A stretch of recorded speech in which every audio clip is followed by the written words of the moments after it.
Hello, a very fresh good morning to all of you. So today we are starting with our golden age that is termed as the Gupta Age.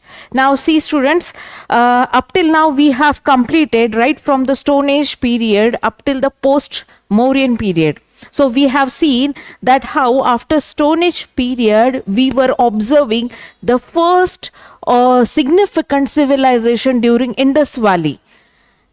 Okay, after that we have also seen that the second largest civilization was considered as the Mauryan period. Okay, and the third significant civilization in ancient India would be nothing but the Gupta period. Now, up till the last session, we have seen the overview, the general overview, how did the polity look like during the Gupta period, okay? How was the economy, how was the architecture, how was the craft during that period? Now, we have seen that the development of art and architecture rightly started from the Mauryan or the post-Mauryan period. But it grew on a larger scale only during the Gupta period or after the Gupta period as well.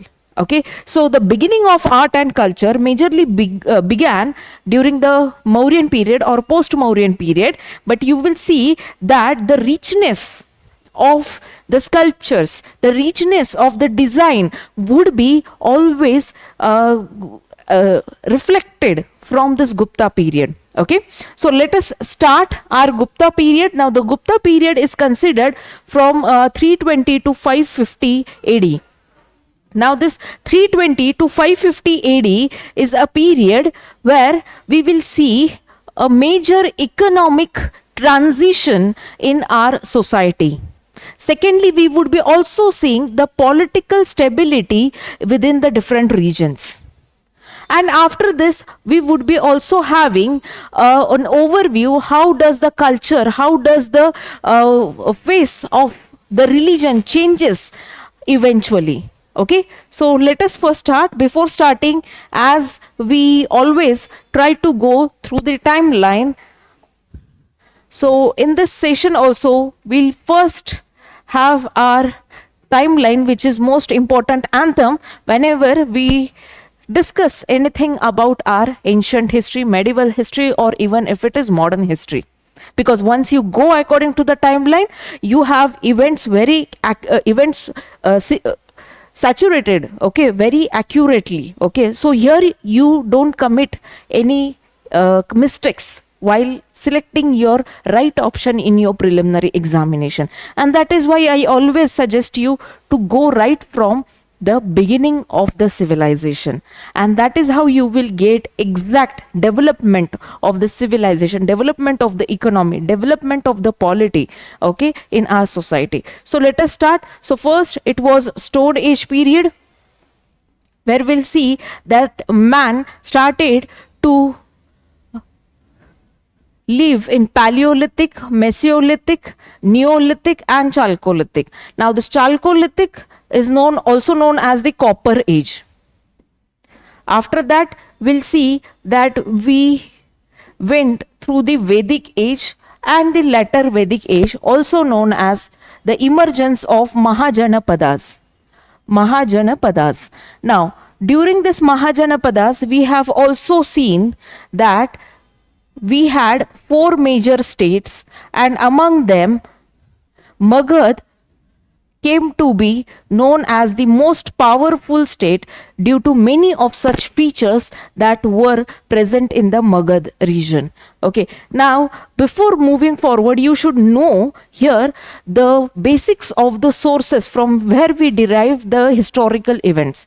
Now, if we consider the Stone Age period, we have seen that here no literature was being present. Whatever we had, the evidences we had from our excavations, we had from the remains of these sites. Okay, so we have also discussed about what kind of evidences we have been getting from the Stone Age period. Okay, after that we have also seen the IVC, Indus Valley Civilization, and during Indus Valley Civilization we have seen that the literature which or the inscriptions which we got during this period, during the Indus Valley Civilization or during the Harappan Civilization, they are not yet deciphered, and that is why we can't completely get into those literatures. Okay, but yes, we have many of other evidences like the pots, crockeries, crafts, and the trading ports, from where we get to know that how was the civilization, or what were the activities that were around the civilization. Now after that, we have also seen the Vedic age. Now what is Vedic age? Vedic is everything that is derived from the Vedas. Okay, now there are 4 kind of Vedas. Okay, we have discussed very in detail around this Vedas also. Okay, now during this period, we'll see that the society would be divided into 4 Varnas. Okay, Brahmin, Kshatriya, Vaishya means the traders. Okay, and then the Shudras. Okay, and after that, the later Vedic period, where we see that the villages would be converting into the cities and the towns, and then again they would be collaborating togetherly, either through the Republic Agreement or either through the reunion. Okay, and this is how we will see the formation of Janapadas, and eventually these Janapadas would be converted to Mahajanapadas. Okay, now we have 4 major states in the Mahajanapadas, and among them Magad came to be as the most powerful Mahajanapada. And ancient history starts right from here. Okay, now after this, you will see that the polity have raised its standards. Economy would be more innovative. Okay, why? Because here the iron usage have been increased in the agriculture. Iron usage has been increasing in this agriculture. In the post-Mauryan period, we have also seen that the irrigation system majorly dwelled in the Deccan as well as the North Indian states. Okay, now before that also there were the kings who majorly concentrated upon all this dynamics, but it is only during the post-Mauryan period when the people would be resisting, when the people would be criticizing through the inscription, we are not being given, okay, a lift for the economical opportunities. And that is why you will see that during the post-Mauryan period, the kings would be majorly concentrating upon the goods or the providing more equal opportunity, democratic setup they would be installing in the society. Okay, so up till here we have seen the post-Mauryan period. Now if you remember anything about our last sessions during the post-Mauryan period, we have talked about n number of sources and the literature from we get the evidences that we were not going good in the economical situation. Okay, like for example, we had seen the Bengal famine. After this, the deviances were on rise. Okay, poverty gaps were rising. Okay, so due to this, you will find that the major of the policies that would be taken or implemented by those times ka king would be majorly concentrating upon this. And that is why during the Gupta period, you will see that the kings would be installing democratic principles or democratic structure, as well as centralized structure.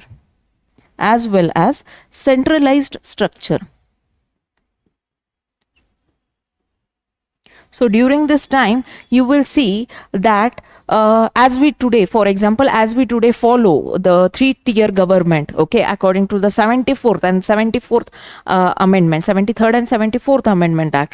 The similar way, during the Gupta period, we find some of the evidences through which we understand the political setup, the governance structure. Okay, now there are n number of inscription which denotes about that. For example, Allahabad inscription or Mehrauli inscription, which tells us about each of the political entity that louds out the story about the political stability during the Gupta period. Now the first feature of the Gupta period is the political stability, which we get for the first time in the history. Okay. Now, the second feature of the Gupta period is that during the Gupta period, we had the significant or the one of the largest economy of that period. Okay, and in the previous session, you have also seen that we used the gold coins. We used the gold coins as a form of exchange. Okay, and that is why the economy during the Gupta period was being considered as one of the largest. Now, although after the decline of or after the death of the Skanda Gupta, we see that there is a major economical decline also, and that is why the Gupta period would be on decline. Okay, so just take into consideration, when economy is stronger for any kind of period or any kind of dynasty, the political administration would also stand very stronger. But if the economy is weaker, okay, the state would become completely weaker. Okay, so that is why it is the economy which will write the path of the polity as well as society. Okay, now after that, during the Gupta period, we'll also see that the trade relations grew on the large scale. Okay, trade relations grew on the large scale. The fourth feature of the Gupta period is that we had more international networkings. We had grew with more international networkings. Okay, and the fifth feature of the Gupta period is that during Gupta period, we had very well done with the art and architecture.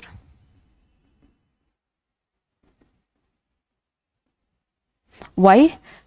Because economy was strong to have that major expenditure that the state could incorporate in their policy makings. Okay, so here during the Gupta period, we see that the Indian subcontinent was